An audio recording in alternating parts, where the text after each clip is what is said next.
Hey everyone, and welcome to the second video on non-hungry eating. If you didn't catch my last video, then I definitely recommend going back and watching that before returning to this one. As a bit of a recap, non-hungry eating is eating for any reason other than true physical hunger, and a lot of the time it's due to our emotions. Today I'm going to give you 2 strategies that you can use to improve or overcome your non-hungry eating. As I mentioned in the first video, during emotional states, we are often craving foods that we believe will provide us with pleasure or with comfort. Our cravings actually ebb and flow in their intensity, and we can think of them really similarly to like a wave on the beach. So at the strongest point, the craving is going to be really intense, and we might find it really hard to resist the temptation to eat those foods that are going to provide us with the pleasure and the comfort. However, like waves, the cravings subside. And if we can find a way to do something we call ride the wave, often we can come out the other side where the craving is no longer present. My 2 strategies for doing so are 1, delay, and 2, a distraction activity. So in terms of delaying, what you need to do is set a timer for 5, 10, 20, or however many minutes you think you might be able to handle.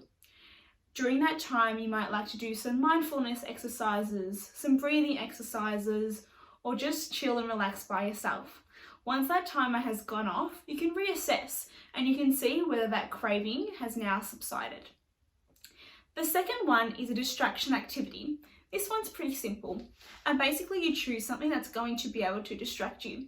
So that might be going for a walk, or talking to a friend on the phone, or watching your favourite TV series.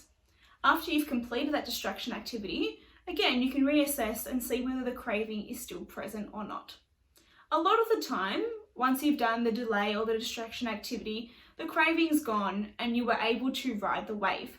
However, if it isn't, why not try it again? Try another distraction activity or try and delay again and see if that helps you out. It's important to know that these strategies require practice and they require work.